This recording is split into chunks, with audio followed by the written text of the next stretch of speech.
Ada penjelasan di sini, uraian permohonan telah disimpan. Silahkan mengisi detail media pembawa. Oke. Sekarang kita mengisikan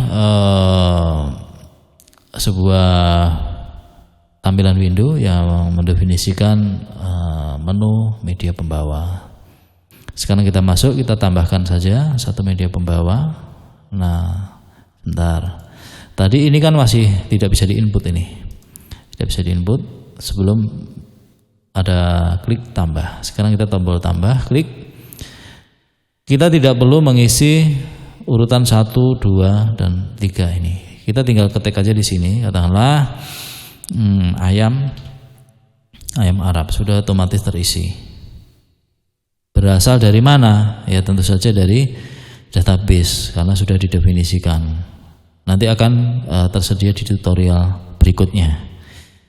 Ya, kita coba ayam Arab.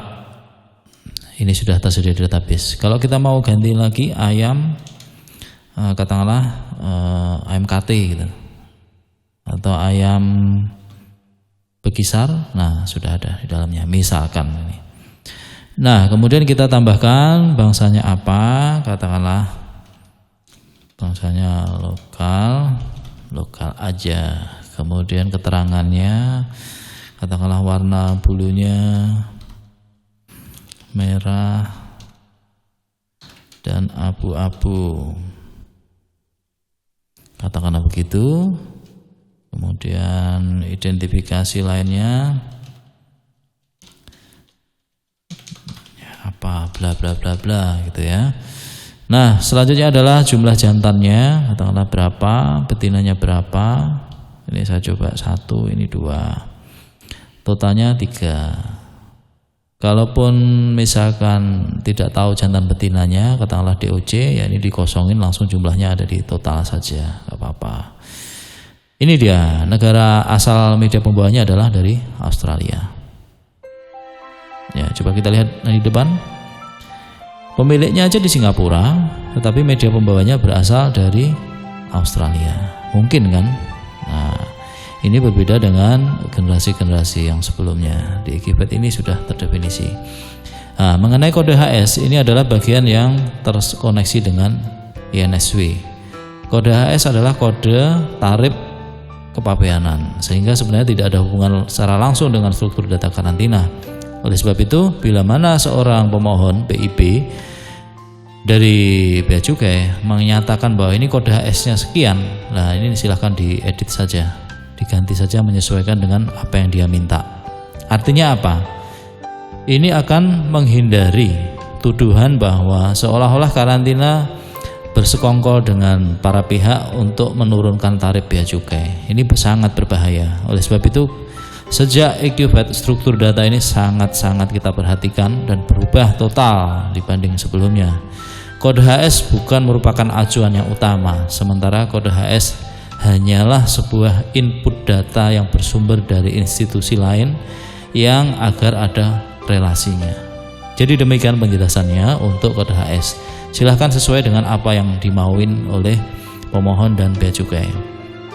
Jadi nanti kalau misalkan ada satu audit data antara karantina dengan bea cukai, kita tidak dalam posisi yang bersalah karena ini bukan domainnya karantina. Tetapi karena sistem INSW mengharuskan terkoneksi seperti itu, ya oke lah. Tetapi kita sudah memastikan ini tidak akan menjadi masalah terkait dengan karantina. Jadi demikian. Kemudian mengenai jumlah ini adalah jumlah yang sesuai dengan bea cukai, yang manakala berbeda dengan karantina. Misalkan di karantina satuan di PP 48 adalah lembar, sementara bea cukai adalah kilo, ya tambahkan aja di sini.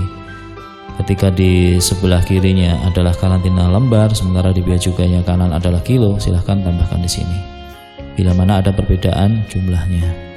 Nah, mengenai perbedaan data antara bea cukai dengan karantina, ini nanti akan menjadi perhatian serius seharusnya oleh pusat, dan tentu saja Ekivet sudah menyiapkan tampungannya. Jadi untuk Ekivet sebenarnya tidak galau, yang galau sesungguhnya bagaimana ini regulasinya. Oke, kita simpan untuk data yang satu ini. Nah, sudah tersedia ayam bekisar dengan HS sekian. identifikasinya apa, bla bla bla, jumlahnya, ekor, dan tarifnya sudah jelas di sini. Oke, dan kita lanjut. Berikutnya adalah mengenai dokumennya. Dokumennya kita masuk dengan menambahkan dokumen. Kode yang wajib diisi adalah sertifikat dari negara asalnya, adalah ini ya, sertifikat kesehatan dari negara asal adalah 001. Kita pilih ya. Kemudian nomor dokumennya katakanlah 123 garis miring Australia garis miring bla bla bla bla, itu ya, contoh saja ini. Terus tanggal terbitnya kapan? Katakanlah tanggal terbitnya sudah bulan Juni tanggal 10 misalkan. Negara penerbitnya Australia, kita simpan. Oke, data sudah. Kemudian tambahkan lagi katakanlah data lainnya. Kemudian kita tambahkan data lainnya. Misalkan ada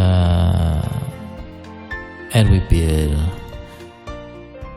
Nah, ini antara dokumen mana yang dokumen wajib, dokumen sunnah, dokumen lainnya kita sendiri menunggu arahan beliau yang ada di pusat.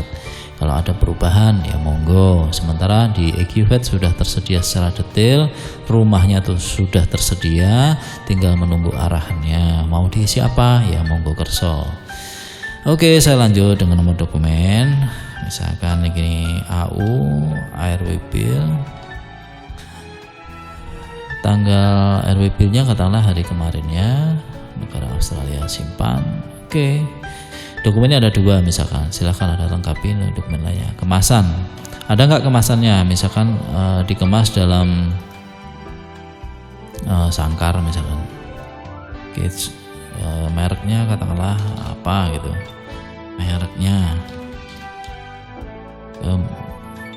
Kemudian nomor page-nya kalau ada. Ini vaksin biasanya. Jumlahnya berapa? 3. Simpan. Oke, kemudian peti kemas. Kalau tidak ada ya kosongin aja. Nah, ini yang berbeda dengan generasi yang sebelumnya. Ada tombol berikutnya adalah tombol lanjutkan penugasan. Artinya apa? Ini nomor agenda belum terbit sebelum kita klik lanjutkan penugasan.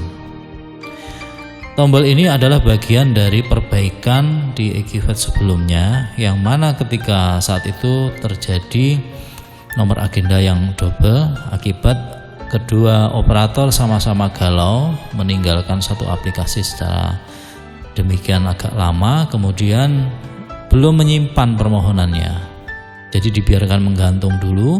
Nah, pada saat masuk bersamaan dia akan bersama-sama dan terjadi permasalahan di situ.